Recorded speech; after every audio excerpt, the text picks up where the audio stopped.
سلیمان روشن medical college و اسپتال میں نرسنگ کے عالمی دن پر پروقار تقریب کا انعقاد کیا گیا۔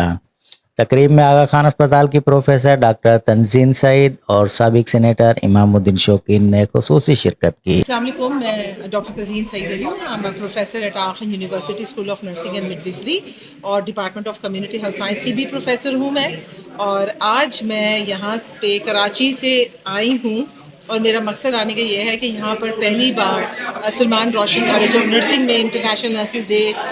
سیلیبریٹ ہو رہا تھا، اور ڈیفینیٹلی جب یہ سیلیبریشن ہے تو ایز اے نرس لیڈر میرے لیے بہت امپورٹنٹ تھا کہ میں یہاں پر آؤں، سب کو اپریشیٹ کروں، اور آ کے میں نے یہاں پر ایک اپنا ویژن دیا ہے کہ آگے جا کے اسٹوڈنٹس کو کیا کرنا چاہیے کہ وہ ایک امپیکٹ فل نرس بنے اور امپیکٹ فل ایلومنائی کنٹریبیوشن ان کی ہو، کہ اس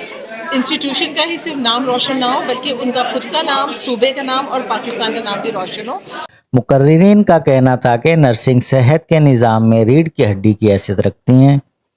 اس موقع پر کالج کے چیئرمین امام الدین شوقین نے سندھ میں نرسنگ کالج کی کمی کا ذکر کرتے ہوئے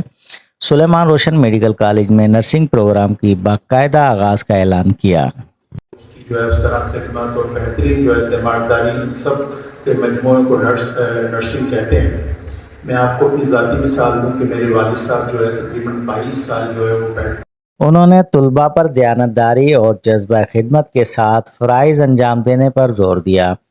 تقریب کے اختتام پر طلباء نے مختلف سرگرمیوں کے ذریعے نرسنگ اسٹاف کو بھرپور خراج عقیدت پیش کی۔